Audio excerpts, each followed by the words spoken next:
48절까지 있는 말씀이 되겠습니다. 누가복음 19장 41절에서 48절 기록된 말씀이 우리에게 큰 표적을 의식이라 보살핌 받는 날을 알지 못함을 인함이니라 하시니라. 성전에 들어가사 장사하는 자들을 내쫓으시며 그들에게 이르시되 기록된 바 내 집은 기도하는 집이 되리라 하였거늘 너희는 강도의 소굴을 만들었도다 하시니라. 예수께서 날마다 성전에서 가르치시니 제사장들과 서기관들과 백성의 지도자들이 그를 죽이려고 꾀하되 백성이 다 그에게 귀를 기울여 들음으로 어찌할 방도를 찾지 못하였더라. 아멘. 그런 사람들을 보고 심령에 민망해서 아주 비통히 여기시고 불쌍히 여기셨다. 그렇게 기록이 되어 있고요. 또 요한복음 11장 35절에서는 예수님이 흘리시는 눈물은 또 다른 뜻의 눈물로 이렇게 보여집니다. 예수님께서 여기에서 울으신 그 눈물은 나사렛의 죽음으로 그 누이 마르다와 마리아가 참 슬피 울지요. 심지어 거의 마리아 같은 경우는 선생님이 여기 계셨더라고 하면 우리 오라비가 안 죽었을 거요 하고 이렇게 원망 섞인 그런 말도 좀 나오거든요. 그렇게 슬피 우는 그런 모습과 또 함께 따라온 유대인들이 그 장면을 보고서 그렇게 또 같이 우는데 예수님께서 역시 거기에서도 슬퍼하십니다만 그 대화의 내용과 함께 33절에 우시는 것과 35절에서 우시는 것과 의미가 다릅니다. 어떻게 다르냐? 예수님께서 35절에서의 울으신 눈물은 나사렛의 죽음과 그 누이의 슬픔과 주위 사람들의 슬퍼하는 의미도 다소는 있지만 더욱 슬퍼하신 것은 마리아도 그렇고 마리아 형제 마르다와 마리아 형제도 그렇고 또 주위에 있는 그 많은 사람들이 따라왔는데 그들의 눈물도 그렇고 그런 것을 보시는데 마르다나 마리아 주위에 있는 사람들의 우시는 것은 예수님이 거기 오셨다고 하면 예수님에 대해서 메시아로 하나님의 능력 있는 그리스도로 믿었더라고 하면 그렇게 절망적으로 울지는 않는다. 예수님께서 더 마음에 슬프신 그 사연이 마르다와 마리아까지도 그리고 같이 따라왔던 사람들이 능력과 기적을 많이 봤는데도 불구하고 절망적으로 우는 믿음 없는 것을 보시고 더 마음에 충격적으로 울으시는 그러한 눈물이었다. 라고 하는 겁니다. 그런 부분을 이렇게 볼 수가 있는데 예수님은 예루살렘에 입성하셔서 성에 가까이 오시면서 성을 보시고서 41절에 보니까 우셨다 그랬거든요. 41절에 그만 이렇게 보게 되면 가까이 오사 성을 보시고 우시며 그랬습니다.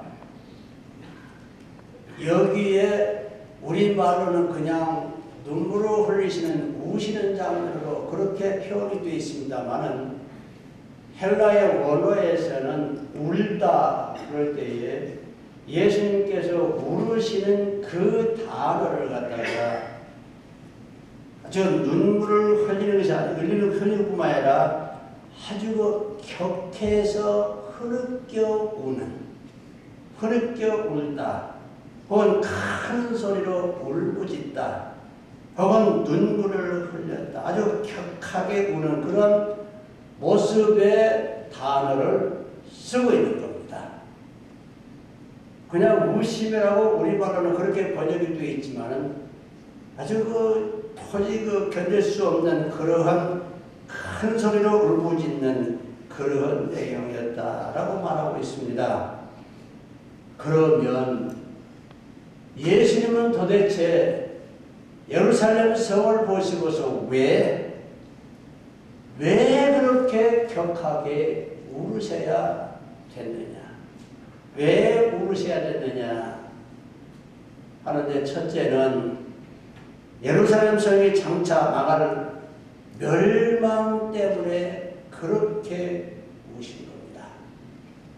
아주 격분에 참 너무너무 충격적으로 그렇게 큰 소리로 울부짖고 흐느껴 우셨다. 예루살렘의 멸망을 보면서 예루살렘 성의 멸망을 바라보시며 흘리시는 애통의 눈물인데 그들이 회개하지 않았습니다. 멸망당할 백성이 너무 안타까워서 흘리는 눈물입니다. 여러분 본문 가운데에서 그러한 말씀을 여기에 잘 표시하고 있습니다. 이 44절 말씀에 보면 충격적이거든요. 너와 및 그 가운데 있는 네 자식들을 땅에 매여 치며 돌 하나도 돌 위에 남기지 아니할 것이다. 네가 보살핌 받는 날을 알지 못함을 인합니다. 이 장면을 이렇게 예수님께서 먼 훗날 머지않은 장래에 예루살렘 성이 그렇게 아주 비참하게 망할 것을 보시면서 그렇게 그 장면을 보실 때에 눈물이 안 나올 수가 없는 겁니다. 세례 요한도 임박할 진노를 몇 차례 그 유대인들에게 말씀하셨습니다. 경고한 바가 있습니다.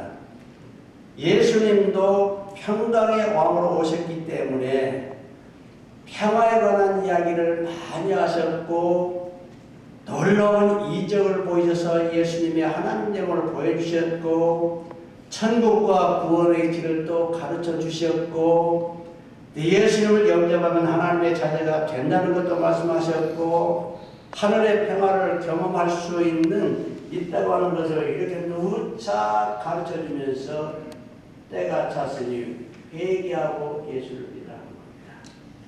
때가 찼다. 그래서 그 마가복음에서 하신 말씀이 때가 가까웠다라고 말씀하시면서 복음을 전했는데 그 42절에서 끝에 하신 말씀대로 지금 네 눈에는 숨겨졌다.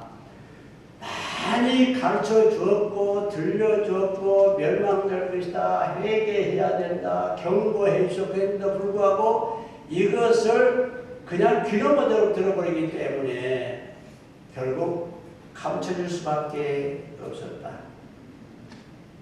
예수님의 그리스도이심을 인정하지 않고 거부함으로 인해서 평화의 길을 포기해버린 겁니다. 멸망의 날을 찾습니다. 원수들에 의해서 멸망하게 되면 예루살렘 도성이 완전히 황폐하게 되는데 본문에 있는 그 성경이 예수 말씀하신 것이 사실 그랬습니다.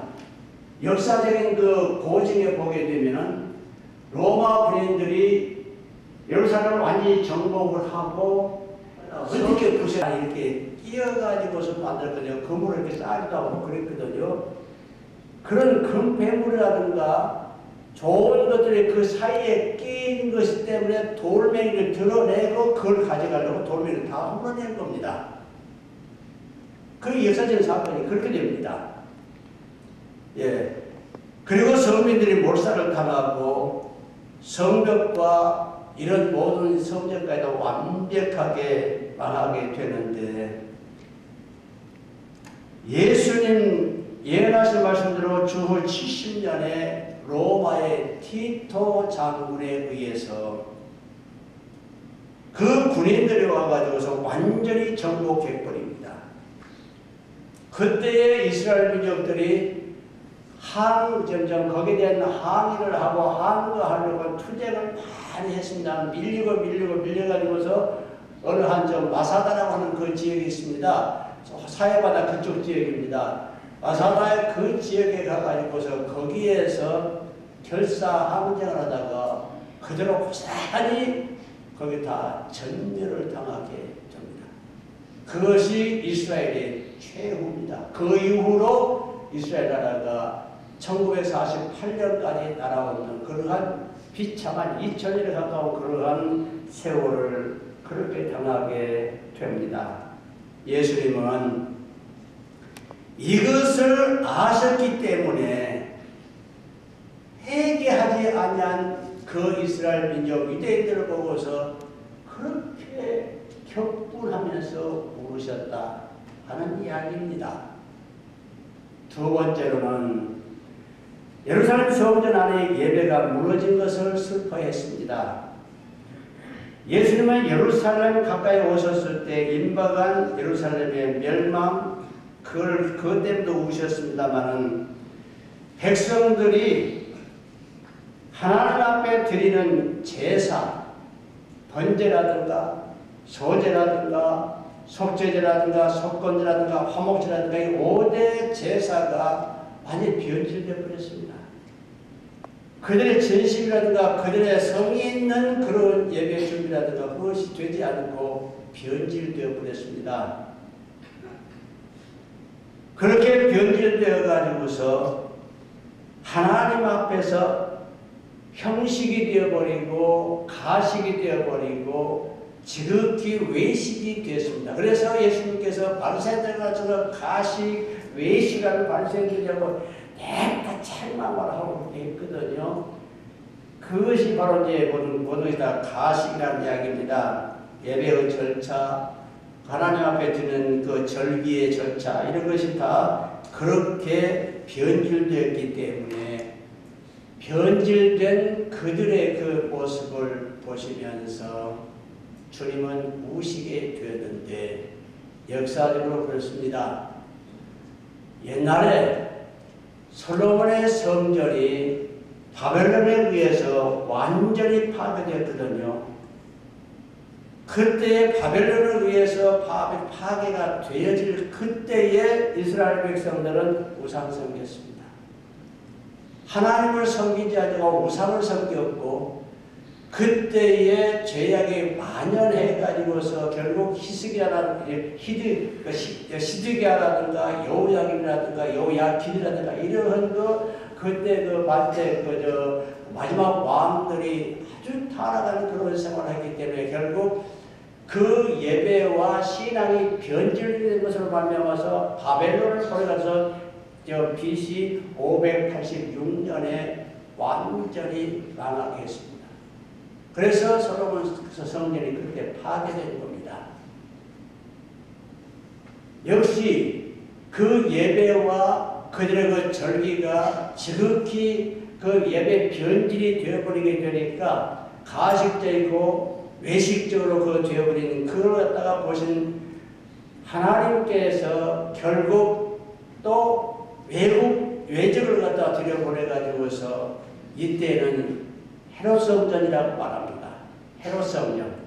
이 헤롯 성전을 굉장히 어마어마하게 잘 지었습니다. 헤롯 성전이 이스라엘 백성들이 바빌론에 포로 잡혀갔다가 다시 돌아와가지고 지은 성전이 스룹바벨 성전인데 거기에다가 더 보완해가지고 증축하고 더 넓혀가지고서 더 잘 지은 것이 바로 이 헤롯 성전입니다. 이 헤롯 성전을 노화를 시켜서 이와 같이 완전히 파괴시켜버리게 되는데 그들의 그 예배가 변질되어지고 하나님 앞에 드는 자세가 잘못된 그 신앙의 변질을 보고서 이렇게 파괴될 것을 내다보신 주님께서 그래서 통곡하고 우신 겁니다. 그들의 예배와 생활이 너무 타락했기 때문에 그렇습니다. 그리고 세 번째로는 또 볼 수 있는 것은 결국 예수님께서 예루살렘 성전 안에 들어가서 예루살렘 성전 안에서 돈을 바꾸고 또 가축을 갖다 이렇게 매매하고 이렇게 하는 그런 장사치들이 많이 있어가지고서 그 장사치들에 의해서 결국 성전 안이 완전히 강도의 소굴을 만들었다. 그렇게 말씀하고 있거든요. 그런데 예수님께서는 그 성전을 가만히 볼 때에 이대로 놔둬서는 안 됩니다. 부정거래하는 것이라든가 그 안에서 그야말로 이 서기관들과 바리새인들의 묵인하에 뇌물을 받고서 그렇게 장사하도록 해서 내버려 둔 그 성전 안이 강도의 소굴이 되어버리니까 이건 안 되겠다. 하나님께서 성전 정화 사업을 하게, 정화 작업을 하게 됩니다. 그때에 예수님께서 하시는 말씀이 너희가 강도의 소굴을 만들었다 하는 그 말에 대해서는 결국 그 당시에 대제사장이나 그리고 이 서기관들이나 그때 책임자들이 다 뇌물을 받고 묵인하에서 그렇게 그 이런 소굴을 만들고 있는 그 사실을 다 압니다. 그리고 백성들은 그걸 알면서도 그걸 갖다가 말을 하지를 못하는, 압력에서 말을 하지 못하는 그런 상황인데 이렇게 소굴을 만들었다고 하는 그런 것으로 말미암아서 그때 종교 지도자, 대제사장이나 바리새인이라든가 혹은 서기관이라든가 이런 사람들이 예수님을 죽이기로 작정하라고 모의를 하게 됩니다. 모의를 하게 돼서 결국 예수님을 십자가에 못 박는 데까지 그 고리가 되게 되는데 그 성전 안이 그와 같이 완전히 타락한 그런 모습으로 되어버린 성전 정화 작업을 해야 되는데 이로 인해서 이들이 강팍해지고 죄를 결국 예수님을 갖다 십자가에 못 박는 데까지 끌고 가는 그런 사건으로 되어져 갈 그것을 내다보시면서 주님은 통곡하고 울으시게 되었다. 그런 말입니다. 오늘 저녁에 그래서 예수님께서 보시는 예루살렘은 바로 그러한 예루살렘 성이었다 하는 말씀입니다. 이것을 내다보신 예수님이 예루살렘을 향해서 크게 통곡하셨고 울으셨지요. 그리고 예루살렘아 예루살렘아 암탉이 병아를 모은 것이 내가 너희를 모은 일이 얼마나 많았더냐. 마지막에 그러한 한탄을 하시기도 하셨습니다. 오늘 밤에 우리가 이 말씀을 들으면서 오늘 대한민국은 우리 한국교회는 수도 서울은 우리가 사는 사회는 예수님을 보실 때 어떤 마음을 가지실 것 같습니까? 참말로 한심하지요. 우리 성도들은 하나님께서 보실 때, 주님께서 보실 때 한탄하시는 그런 대한민국이 아니고 수도 서울이 아니고 한국교회가 아니고 착하고 충성되고 주의 은혜가 충만한 그러한 대한민국 그리고 한국교회 수도 서울 우리가 사는 사회가 되었으면 좋겠습니다. 그러겠습니다. 그렇게 한탄하시고 눈물을 흘리셨사옵는데 눈물을 흘리신 결과 예루살렘은 완전히 망하게 되었고 하나님의 무서운 채찍을 맞은 것을 보았습니다. 주님이시여 대한민국 한국교회 수도 서울 우리가 사는 이 사회는 죄악이 많이 간절히 빌고 원합니다. 이렇게 가다가는 회개하지 않았다가는 하나님의 무서운 징계를 받게 될 터인데 주님이 회개하는 백성이 되게 하시고 회개하는 저희들이 되어서 하나님의 무서운 징계를 면하고 오히려 은혜 받는 하나님의 축복과 사랑을 받는 이 민족이 한국교회 수도 서울이 되게 하여 주시옵소서. 예수님 이름으로 기도드리옵나이다. 아멘. 찬송가 512 쓰겠습니다.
주님이시여, 양경 종경 성도님 가정에서 11조 헌금 드립니다. 기쁘게 받으시고 은혜 베풀어 주시고 축복하시옵소서. 교회의 머리가 되시고 생명의 주가 되신 우리 주 예수 그리스도의 은혜와 우리 아버지 하나님의 사랑과 성령의 감동하심이 우리 모든 성도들과 자녀들과 그 생각 위에 영원히 함께 하시기를 간절히 축원하옵나이다.